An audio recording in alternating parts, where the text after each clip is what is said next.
अस्सलामुअलैकुम। हलवे की बिल्कुल असली रेसिपी लेकर आई हूँ, बिल्कुल परफेक्ट क्वांटिटीज़ के साथ। आज आपको हलवा बनाने का तरीका सिखाऊंगी। आप लोगों का हलवा कभी भी ख़राब नहीं होगा। तो चलें अपनी रेसिपी को स्टार्ट करते हैं। बिस्मिल्लाहिर्रहमानिर्रहीम। पैन के अंदर हमने 2 चम्मच घी के ले लेने हैं। इसके अंदर हमने अपने तमाम पसंदीदा जो भी हमें ड्राई फ्रूट पसंद हैं वो ऐड कर लेंगे। मैं इसके अंदर खोपरा, किशमिश, बादाम और काजू का यूज़ कर रही हूँ। आप इसके अलावा और ड्राई फ्रूट भी डाल सकते हैं। इन ड्राई फ्रूट्स को हमने डाल के थोड़ी देर के लिए रोस्ट करना है। बिल्कुल लो फ्लेम के ऊपर रोस्ट करेंगे, ज़्यादा हाई फ्लेम पे नहीं करेंगे, ये ड्राई फ्रूट हमारे जल जाएंगे। जैसे ही ड्राई फ्रूट हमारे गोल्डन कलर में आके हमारे रोस्ट हो जाएंगे, इसको हमने अपने पैन से सेपरेट कर लेना है। इसको हमने सेपरेट करके एक साइड पे रख लेना है। फिर हमने एक पैन लेना है। पैन के अंदर हमने 3 कप पानी के ऐड करने हैं। ये वही कप है जिससे हमने अपनी सूजी को मेजर करना है। 1 कप मैंने सूजी का लेना है, तो उस हिसाब से हमने 3 कप पानी के लेने हैं। बिल्कुल परफेक्ट क्वान्टिटी है। और यही वाला 1 कप हमने इसके अंदर चीनी का ऐड कर देना है। चीनी हम जब इसके अंदर डाल देंगे तो अब हमने इसके अंदर थोड़ा सा ऑरेंज फूड कलर डालेंगे ताकि हमारे हलवे का कलर बहुत अच्छा आए। कलर की क्वांटिटी हम बहुत ज़्यादा नहीं करेंगे, सिर्फ 1 चुटकी कलर डालेंगे।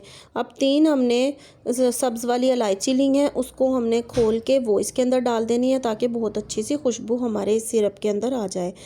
अब हम अपने उसी पैन के अंदर जिसके अंदर हमने ड्राई फ्रूट को फ्राई किया था, उसके अंदर हमने सूजी का आधी क्वांटिटी के अंदर, यानी सूजी हमारी 1 कप है तो आधा कप हमने इसके अंदर घी का ऐड करना है।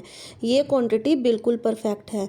अगर हम अपनी सूजी की मिकदार, हम हलवा ज़्यादा बना रहे हैं 1 कप से, तो आपने इसी हिसाब से अपने घी की, चीनी की, इनकी तमाम चीज़ों का जो रेशो है वो हमने थोड़ा थोड़ा सा बढ़ा लेना है इसी मेजरमेंट के हिसाब से। तो ये देख सकते हैं कि हमारी सूजी फ्राई होना शुरू हो गई है। इसको हमने उस वक्त तक फ्राई करना है, इसको हमने ना मीडियम फ्लेम पे फ्राई करना है ना ही हाई फ्लेम पे, इसको हमने थोड़ी लो फ्लेम के ऊपर ही फ्राई करना है ताकि हमारी सूजी जले नहीं। हल्का हल्का गोल्डन ब्राउन कलर हमारी सूजी का आ चुका है।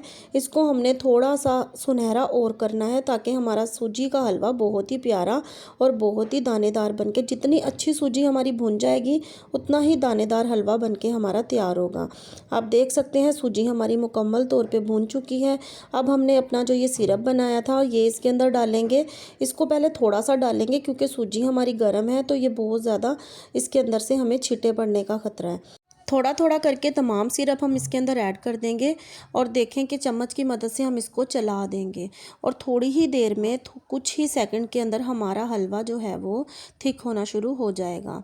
अब हमने जो ड्राई फ्रूट फ्राई किए थे वो इसके अंदर ऐड कर देंगे। इसका बहुत ही मज़े का फ्लेवर हमारे हलवे में चला जाएगा।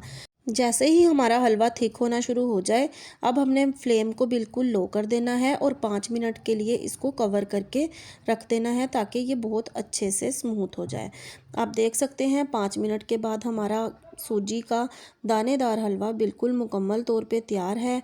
आप लोग ज़रूर ट्राई कीजिएगा और अपना फीडबैक मुझे ज़रूर दीजिएगा। वीडियो पसंद आए तो ज़्यादा से ज़्यादा वीडियो को लाइक करें, अपने फ्रेंड्स एंड फैमिली मेम्बर में इस रेसिपी को शेयर करें और चैनल को आप लोग ज़रूर सब्सक्राइब कर दीजिएगा। ये देखिए मैंने इसको डिश आउट कर लिया है। बहुत ही मज़े का और बहुत ही अच्छा हलवा बन के तैयार हुआ है। थोड़े से ड्राई फ्रूट मैंने बचा लिए थे, इसको हमने इसके ऊपर गार्निश कर देना है। आप देख सकते हैं कि कितना अच्छा और कितना उम्दा हमारा सूजी का हलवा बन के तैयार हुआ है। आप लोग इसको ज़रूर ट्राई कीजिएगा। नेक्स्ट वीडियो तक के लिए मुझे इजाज़त दें। अपना खूब सारा ख्याल रखें। अल्लाह हाफिज़।